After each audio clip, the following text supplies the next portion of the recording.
The first crack in the foundation of my carefully constructed world appeared not with a bang, but with the sterile, antiseptic scent of a hospital corridor. It was a Thursday. I remember because I had just finished coordinating an international donor conference call for work.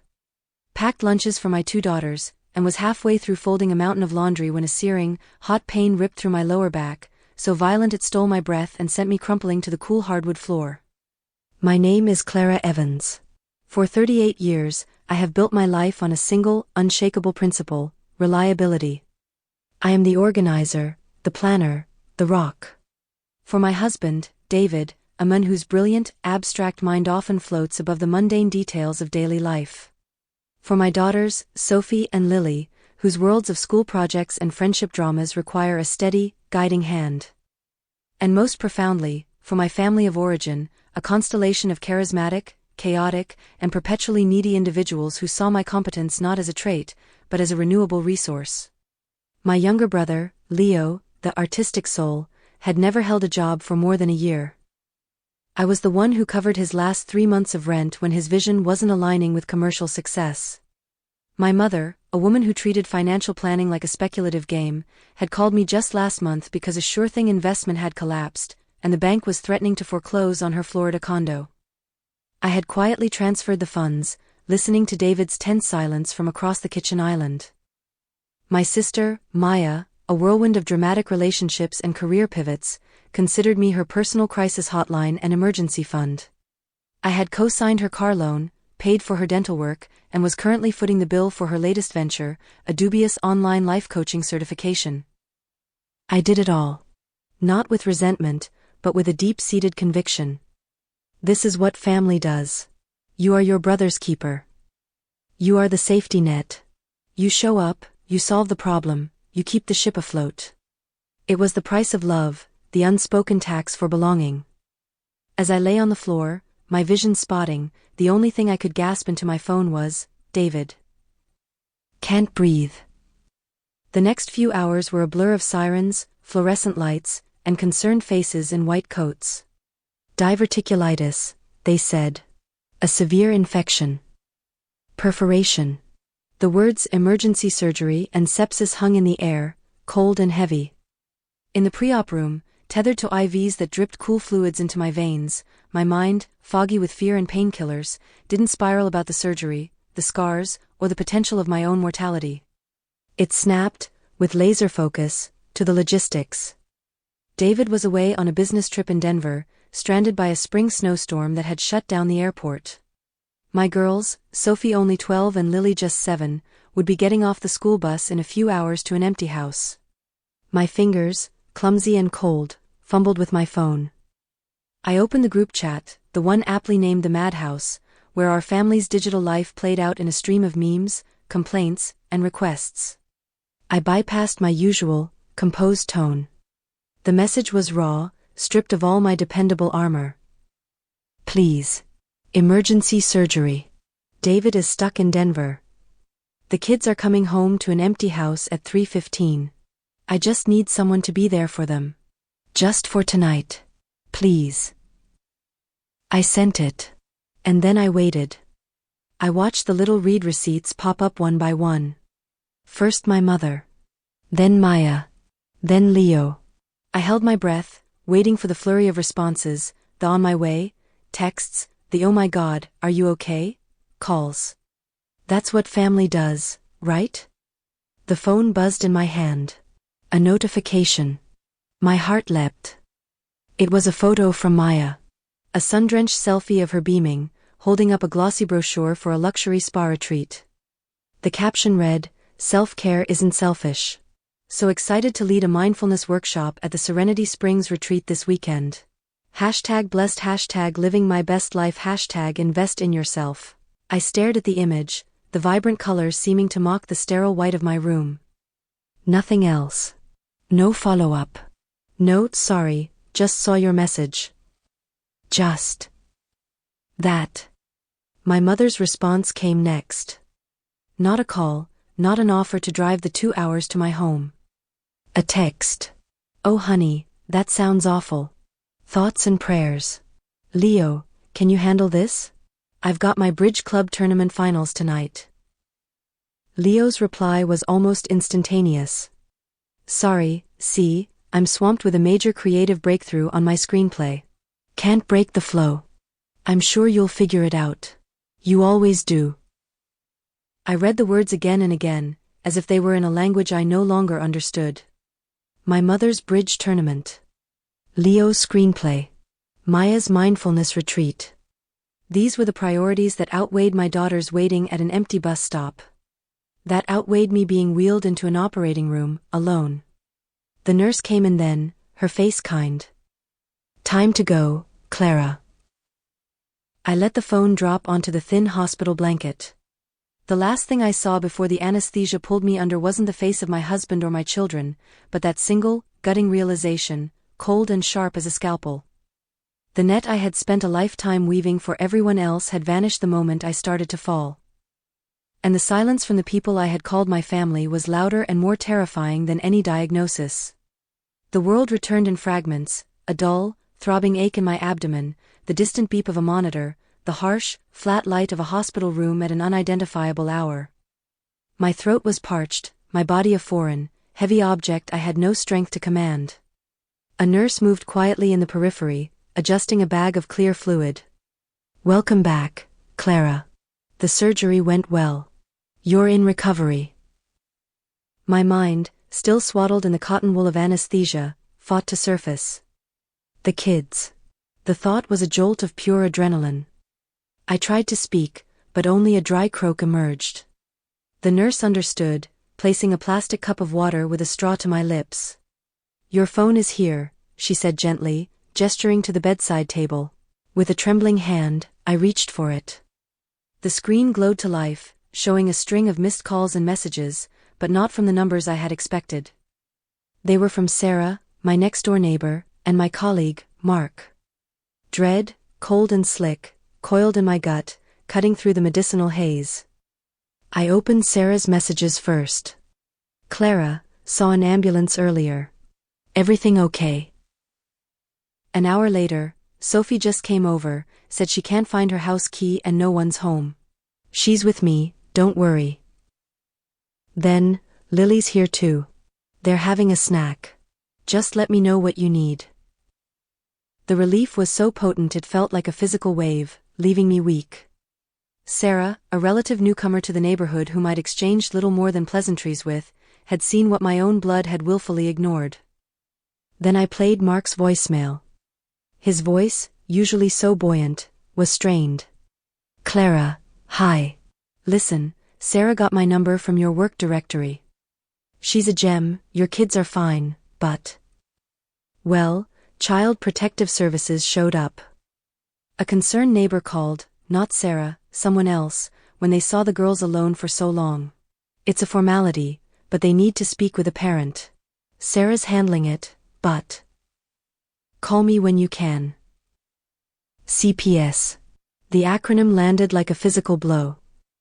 My professional, orderly life, built on competence and control, had just been flagged by the system. The shame was instantaneous and scorching. I, Clara Evans, who had never so much as received a parking ticket, was now a subject of a CPS inquiry. I squeezed my eyes shut, the sterile hospital room feeling like a prison. It was then that my phone buzzed again. A new message in the madhouse. My breath hitched. Was it an apology? A belated explanation? It was from my mother. No, how are you? No, are the children safe? It was a screenshot of a Venmo request. $1,500. The memo read, Leo's Film Festival submission fees, urgent, deadline tonight. I stared at the screen, the green and white interface blurring. The audacity was so monumental, so divorced from reality, that I couldn't even feel anger. It was a deeper, colder sensation, a profound, tectonic shift in the very bedrock of my soul. The last fragile thread of obligation, the one that had whispered but their family for 38 years, finally snapped. I didn't cry. I didn't reply. I simply took a screenshot of the group chat, my desperate plea for help sandwiched between Maya's spa selfie and my mother's venal request, and saved it to a new, hidden folder I titled Receipts. David finally made it home the next day, frantic with guilt and worry. He took over the reins with the girls and dealt with the CPS caseworker, who, after speaking with Sarah and seeing David's return, swiftly closed the case. The foundation of my immediate family was shaken but intact. The same could not be said for the one I was born into. The recovery at home was slow and painful. Every twinge in my abdomen was a reminder of the betrayal. David tried to broach the subject, his anger towards my family a quiet, simmering thing. "Clara, what they did. It's unforgivable." I just nodded, my gaze distant. I wasn't ready to talk. I was planning. A week later, fortified by painkillers and a resolve that felt like forged steel, I began the process of the unraveling. It was not done in a fit of rage, but with the cold, precise efficiency of a surgeon excising a necrotic limb. First, I logged into the joint savings account I shared with my mother for emergencies. I transferred half the balance, what I calculated was my fair share, into my personal account.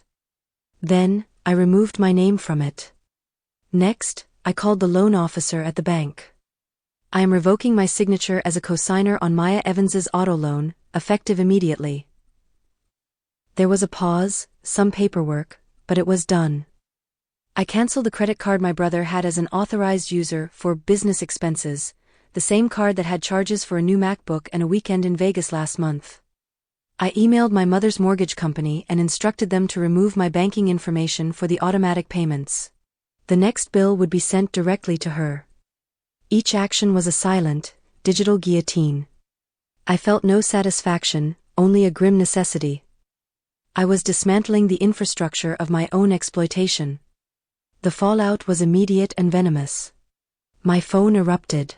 First, it was Leo, screaming that his submission was ruined, that I had destroyed his big break. Then Maya, hysterical that her car was going to be repossessed. Then my mother, her voice a shrill dagger of guilt. "How could you be so selfish, Clara? We are family. We need you. Is this because we couldn't drop everything for your little hospital visit?" I listened to the voicemails on speaker, my face a mask of stone. David stood in the doorway, his expression a mixture of horror and pride. "Little hospital visit?" he repeated, his voice dangerously quiet. The digital smear campaign began. Maya posted a series of vague, tearful videos about betrayal from those closest to you and the pain of being used for money. My mother commented on each one with heart emojis and "praying for you, my strong girl." They were painting a narrative, and I was cast as the villain. The climax came on a rainy Tuesday afternoon. I was resting on the couch when the doorbell rang. David was at work, the kids at school.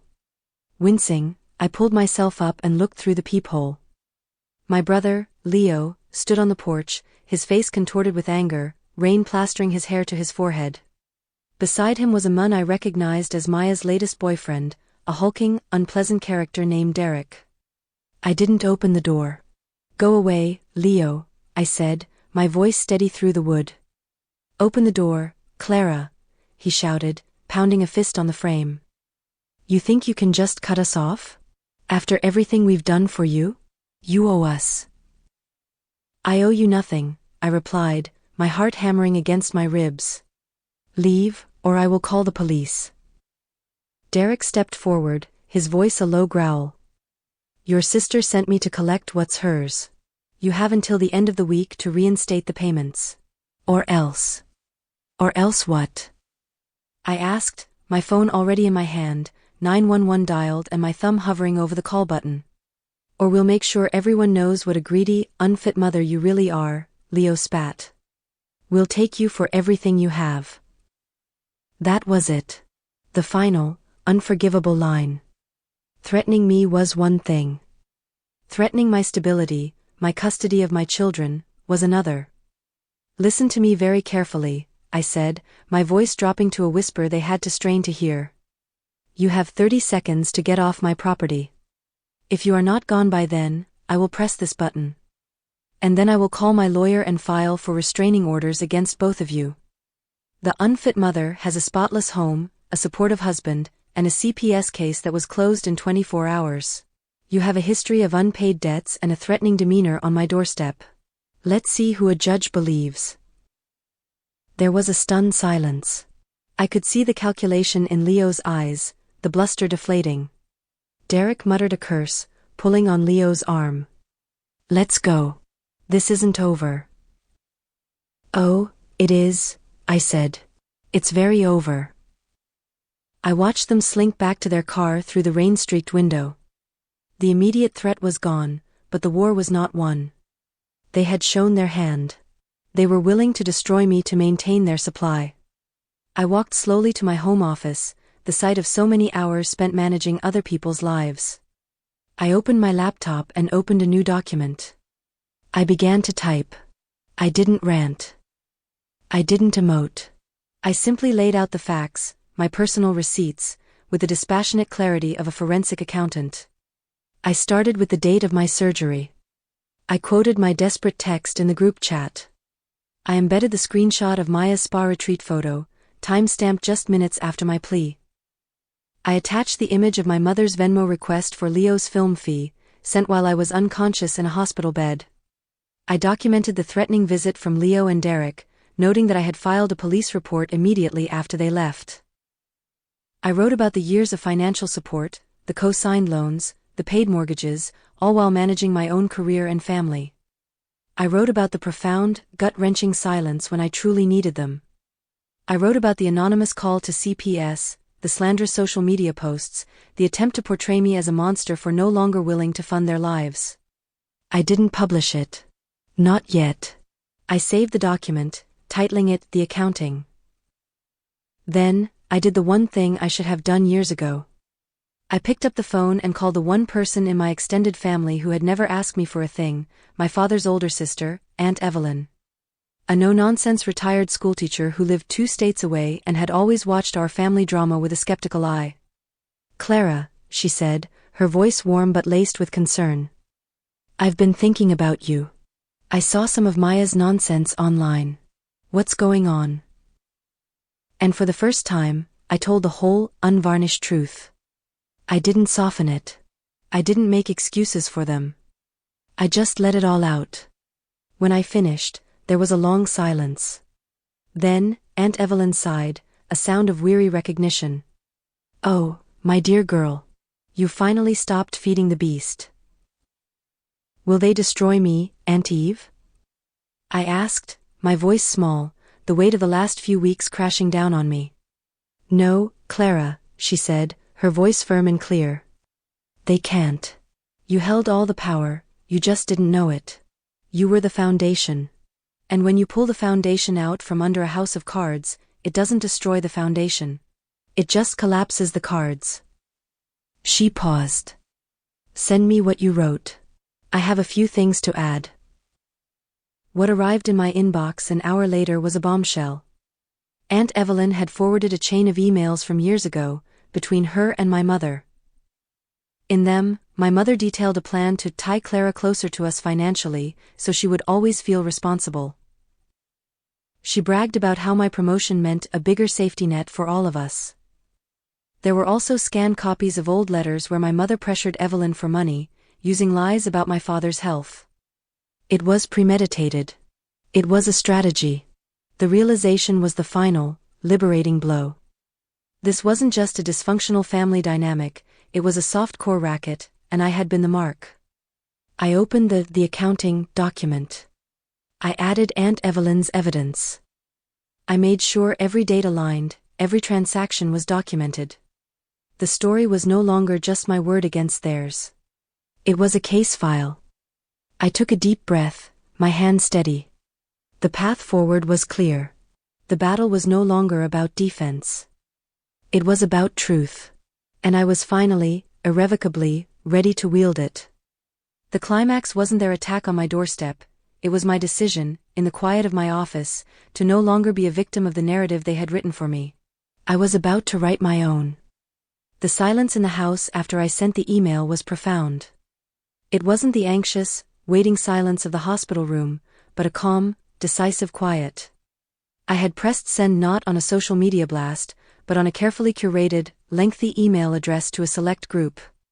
My parents, Leo, Maya, Aunt Evelyn, and a handful of key family members, the aunts, uncles, and cousins who were often used as pawns in my mother's gossip campaigns.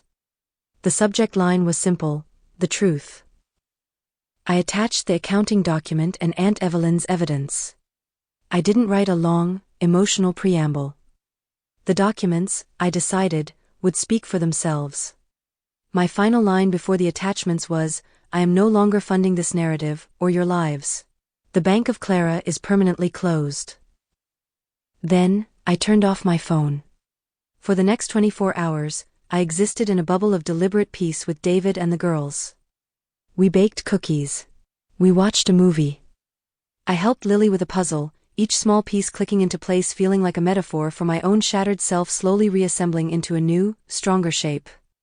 David watched me, a question in his eyes, but he respected my need for silence. He knew I had launched the torpedo, now we had to wait for the explosion. When I finally powered my phone back on, it was like opening a floodgate to a different dimension. The screen lit up with a frantic, chaotic energy, dozens of missed calls, voicemails, and a torrent of text messages that ranged from concerned to furious to apologetic. The first wave was pure, unadulterated fury from the inner circle. My mother's voicemails were masterclasses in manipulative rage, shifting from wounded mother to vengeful creditor in the span of seconds. "How dare you spread these lies? After all I've sacrificed for you. You will retract this immediately." Leo sent a string of expletive-laden texts, blaming me for destroying his reputation. Maya, ever the dramatist, sent a photo of herself crying, followed by a text, "I hope you're happy. You've killed our family." But then, the second wave began. It was quieter, more thoughtful, and it came from the periphery. My cousin, Anna, a woman I'd always liked but rarely saw, wrote, "Clara, I'm so sorry. I had no idea. This explains so much about the pressure my mom was under to help your mom last year. Thank you for your courage." An uncle on my father's side called and left a message, his voice gruff with emotion. "Your father would be ashamed of them, Clara. Not of you." Evelyn showed me the letters. "We've been blind. You take care of that beautiful family of yours." The family ecosystem, which my mother had expertly managed for decades through secrecy and selective storytelling, was collapsing. The truth was a light so bright it was burning away the shadows where their manipulations thrived. The most significant response, however, came in the form of a registered letter. It was from a law firm, but not the one I had feared. It was from my parents' own longtime attorney. My heart seized for a moment, thinking it was a lawsuit. But as I read the formal, crisp language, my confusion gave way to stunned disbelief. The letter stated that, following the recent dissemination of unsubstantiated and defamatory materials, my parents were formally demanding that I cease all contact and make no further claims on any family assets. Attached was a document for me to sign, severing all financial ties, including any putative claim to my mother's condo or my father's estate. I read it twice, then a third time, before a dry, humorless laugh escaped my lips. David looked up from his book, alarmed. "What is it?" "They're disinheriting me," I said, holding up the letter. "From an estate that has been functionally bankrupt for years, kept afloat by my money. They're using their last bit of leverage to make it look like they're casting me out." It was their final, desperate power play. They couldn't control the narrative anymore, so they were trying to write me out of the story altogether, framing it as their decision. Aunt Evelyn's advice when I called her was characteristically sharp. "Sign it, Clara. You're not losing anything but a mountain of future debt. You're gaining your freedom. Formally. Let them have their hollow victory. It's all they have left." So I did. I signed the document in the presence of a notary, and I mailed it back without a cover letter. It was the ultimate act of letting go. I was not just closing a bank account, I was relinquishing a legacy that was never mine to begin with. The fallout for them was swift and merciless. Without my financial scaffolding, the carefully constructed facade of their lives crumbled. Leo, major creative breakthrough, evaporated when the small production company he was wooing got wind of the family drama and backed out, wary of the association. He was forced to take a job as a barista, a humiliation he documented on social media with bitter, poetic captions about artists suffering for their work. Maya's life coaching venture imploded before it even began. A client who had seen the email chain demanded a refund for her pre-launch package, stating she couldn't take guidance from someone whose own life was in such public disarray. The car was repossessed a week later. My mother, the puppeteer, found her strings cut. The bridge club friends, the church ladies, they now saw the calculated woman behind the sweet smile. The invitations dried up. The constant stream of social validation that was her lifeblood slowed to a trickle. My father, ever the passive enabler, simply retreated further, becoming a ghost in his own home. About a month after the storm, I received a final message. It wasn't a text or an email, but a direct message on a professional networking site from Maya's ex-boyfriend, Derek. The message was brief and to the point. "Look, I know we didn't part on good terms. But you should know. After I left, Maya and your mom tried to sue me for emotional damages. They lost. Judge threw it out. They're desperate. They're talking about moving to a cheaper state. Leo's already left. Thought you'd want to know the circus is closing. For what it's worth, you were always the only sane one in that family." I showed the message to David. He read it and wrapped his arms around me. "It's over, Clara."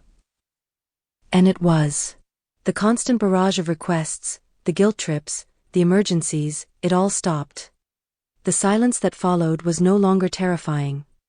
It was peaceful. It was mine. One Sunday afternoon, we were at Aunt Evelyn's house for one of our now regular dinners. The girls were playing in the backyard with Evelyn's old dog, their laughter floating through the open window. The table was set with her simple, sturdy china. Sarah, my neighbor, and her husband were there too, along with Mark from work and his partner. The room was filled with easy conversation and the warm smell of roasted chicken. I looked around the table, at David, who had stood by me unflinchingly, at my daughters, who were safe and thriving, at Evelyn, whose wisdom had been my anchor, at Sarah and Mark, who had shown up without being asked. This was not the family I was born into. This was the family I had chosen, and the family that had chosen me. Lily came running in, clutching a dandelion puff. "For you, Mommy," she said, her eyes shining. I took it, this simple, resilient weed that had grown through a crack in the pavement. I took a deep breath and blew, sending the tiny seeds scattering on the wind, each one a promise of a new beginning, untethered and free. The war was over. I hadn't just won. I had finally, and completely, walked away from the battlefield, leaving the ruins to those who had chosen to live among them. My victory wasn't in their downfall, but in my own quiet, unshakable peace. I had traded a gilded cage for the wide-open sky, and I would never, ever look back.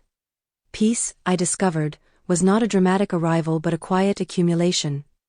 It was in the simple, unremarkable rhythm of days that were no longer punctuated by crises not my own. It was the profound relief of checking my phone and seeing only messages from David about what to pick up for dinner, photos from Sarah of our girls playing together in her yard, or a funny meme from Mark. The constant, low-grade anxiety that had been my baseline for years had simply evaporated. The first tangible evidence of our new life was the savings account. For the first time in over a decade, the balance was growing, steadily and purposefully. We weren't just covering our expenses and the black hole of my family's emergencies, we were building a future. We opened college funds for Sophie and Lily, and the act of depositing that first check felt more empowering than any loan I'd ever covered for Leo. This money wasn't a bandage for a self-inflicted wound, it was a seed for a garden I would get to watch grow. I enrolled in the business course I had put off for years, the one for a certification in corporate sustainability. It was a field I was passionate about but had never had the mental bandwidth to pursue.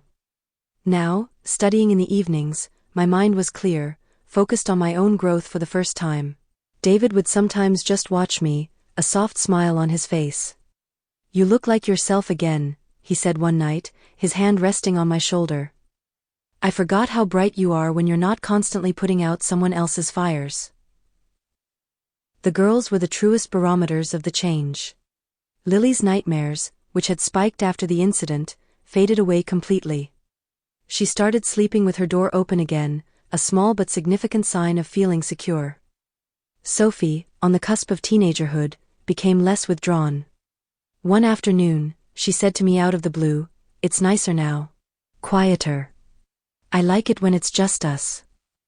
Her words were a balm and a confirmation. The chaos had affected them more than I had ever allowed myself to see. We cultivated our chosen family with intention. Sunday dinners at our house or Aunt Evelyn's became a sacred tradition. The guest list was a rotating, joyful mix: Evelyn with her sharp wit and endless stories, Sarah and her husband with their easy laughter, Mark and his partner bringing fantastic wine and better gossip. The table was loud, but with a different kind of noise, the sound of connection, not transaction. One evening, as we all cleared the plates together, Evelyn caught my eye and gave a small, knowing nod. It was all the acknowledgement I needed. Months bled into a year. The torrent of drama from my birth family slowed to a trickle, and then, to nothing. I learned through the fragmented grapevine that my mother and father had indeed moved to a cheaper state, to a small rental house where they were largely left to their own devices. Leo was, last anyone heard, still drifting from one service job to another, his dreams of cinematic glory shelved indefinitely. Maya had rebranded herself once more, this time as a resilience coach, but her online presence had a desperate, hollow quality, her engagement metrics a ghost town. I felt no schadenfreude. Their downfall was not my victory. My victory was my own contentment. It was in the stability of my children, the strength of my marriage, and the peace in my own heart. One crisp autumn afternoon, I was cleaning out the home office, transforming it from a command center for managing other people's lives into a true creative space for myself. In the back of a filing cabinet, tucked behind old tax returns, I found a manila envelope. Inside were the printed copies of the accounting and the associated receipts. I hadn't looked at them since the day I'd sent the email. I sat on the floor, sunlight streaming through the window, and leafed through the pages. The texts, the Venmo requests, the emails from my mother. It should have felt like reopening a wound, but it didn't. It felt like reading a history book about a country I had once lived in but had long since escaped. The pain was a distant memory, the anger had cooled into a fossil, a permanent record of a lesson learned but no longer felt. I didn't need these papers anymore. They had served their purpose. I carried the entire stack downstairs and out to the backyard fire pit. David, seeing me, came out and wordlessly handed me a match. I struck it and dropped the flame onto the pile. The papers caught quickly, the edges curling into blackened ash, the words urgent and family and betrayal dissolving into smoke that rose and dissipated in the clear blue sky. We watched until it was all embers. As I stood there, the scent of wood smoke in my hair, Sophie and Lily came running out, their cheeks flushed from the cool air. "What are you burning, Mom?" Sophie asked. "Just some old junk," I said, pulling them both into a hug. "Making space for new things." Lily looked up at me, her small hand in mine. "Good," she declared with the simple finality of a child. "I like new things." Later that night, after the girls were asleep, I sat on the porch with David, a blanket shared over our laps. The house behind us was silent, warm, and full of love. The family I had been born into was a closed chapter, a story that had ended not with a bang, but with a quiet, decisive turning of a page. They had become strangers, their faces blurring in my memory, their voices fading to a faint echo. The real lesson wasn't about cutting toxic people out. It was about what you build in the space they leave behind. I had spent a lifetime believing my power lay in my ability to endure, to provide, to fix. But true power, I now knew, was the courage to stop. It was the strength to define family not as an obligation of blood, but as a mutual covenant of care. It was the quiet, unshakable freedom of realizing that the most important bridge you'll ever build is the one that leads you home to yourself. And I was finally, blessedly, home.